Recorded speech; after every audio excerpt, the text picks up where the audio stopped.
ध्यान योगी। योगी का मतलब यहाँ वस्त्र धारण से नहीं है। सच्चे अर्थों में योगी वही होता है जो परमात्मा का ध्यान करता है और परमात्मा की ताकतों को अपने अंदर समेटने लगता है, उसको कहते हैं योगी। तो योगी कहते हैं कर्म फल को त्याग करके नैष्ठिक शांति को प्राप्त करता है। जो ईश्वर का ध्यान करता है उसको जो शांति मिलती है उसकी किसी चीज से बराबरी नहीं हो सकती। और जो सांसारिक लोग हैं अयुक्ता, अयुक्ता मैंने योग से विमुख होकर, ऐसे लोग फले सक्तो निबध्यते, कर्म करते हैं और उसके फल की आसक्ति से वो फिर बध जाते हैं, जन्म मरण के चक्कर में वो आ ही जाते हैं।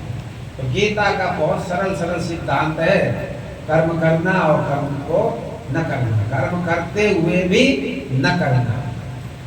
कर्मणि अकर्म या पश्येत्, कर्म करते हुए भी कर्म नहीं करना और कर्म न करते हुए भी कर्म करना।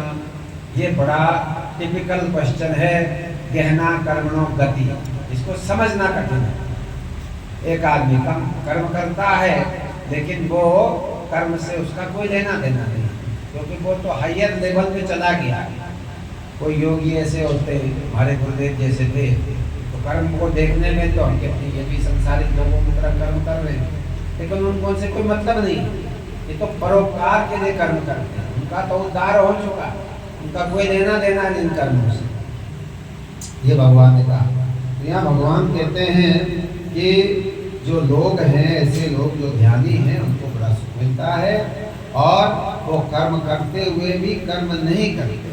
उनका वो बहुत ऊंचा है लक्ष्य, लेकिन वो कर्म को नहीं छोड़ते और कर्म उनको करना चाहिए। भगवान कहते हैं क्यों करना चाहिए?